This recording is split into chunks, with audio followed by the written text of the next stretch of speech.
I don't know if you're familiar with the concept of Type 2 fun, but this is very much a Type 2 fun career.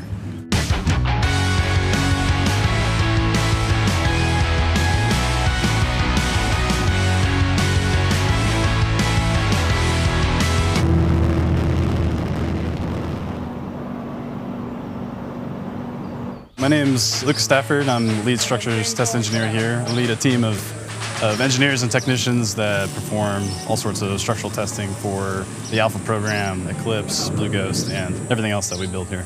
Half a day. My name is Marcus Manglonia. I'm an EGSC technician here at Firefly. I do all the electrical and data and control systems here for our test stands. I'm Matt Turner. I'm a fluids engineer on the ground support equipment team at Firefly. I design and build fluid infrastructure for test and launch.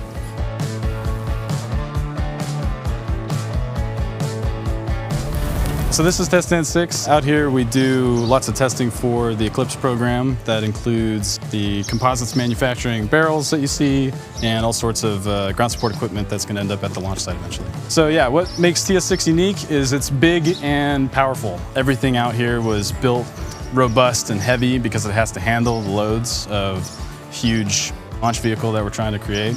Getting into like the capabilities of what it can do, I think the shining star is how hard it can push on stuff, which is about 2.8 million pounds.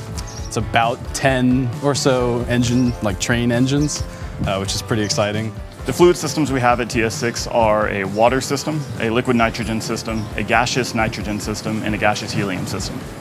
The numbers that you're working with in your analysis and design just start leaving a physical approximation of it. You know, if you're doing flow rates for another stand, it could be 10 gallons a minute. That's easy to understand. But whenever you're doing 2,000 gallons a minute, or if you're doing a drain and it's 6,000 to 10,000 gallons a minute, it's hard to keep track of what that means.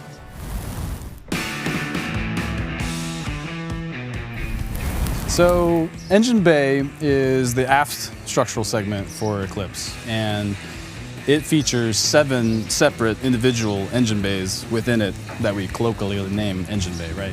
Each bay has 3 separate hydraulic cylinders in there for the test. You need 1 for the engine and then 2 for the TVC actuators, right?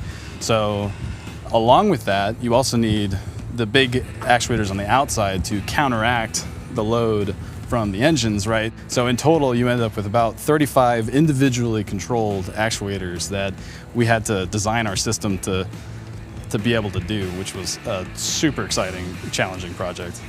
The main part that we'll take care of is making sure that all our strain gauges are working, that they're all functional. If there's any repairs that we need to do before the test is actually going to be conducted, we'll come out here and make those repairs and get that done. So a strain gauge is a small sensor that takes micro measurements of different strains in different axes to see where the most strain is actually coming from. And it kind of dials in and also gives our engineers a little bit more data on where the weak points are on this article.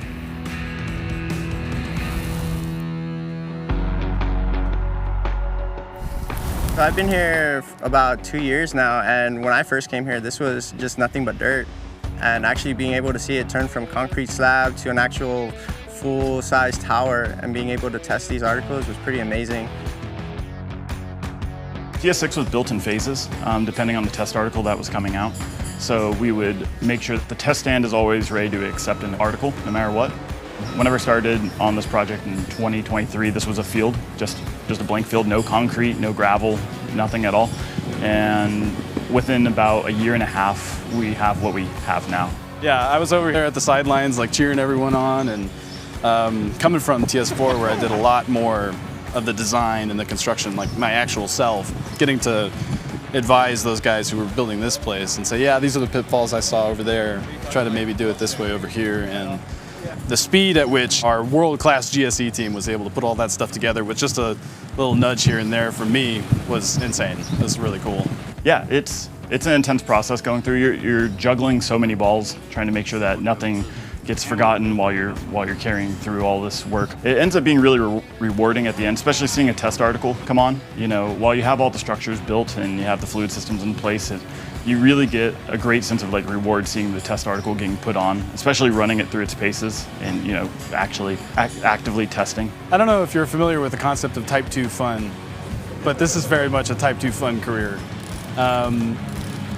You know, things are hard. It's difficult problems that require a lot of mental gymnastics to get through. There's a lot of pressure there, but you don't really feel it, right? It feels more like you're taking huge strides to get somewhere that nobody else has ever been. You're still gonna win. You're still gonna win. Yeah, I think being able to shake hands with Tess and having them bring out their test articles and we can start getting Eclipse ready to launch is, you know, it's a great feeling. We're getting closer and closer to our milestones, and it's going to be a great thing for Firefly.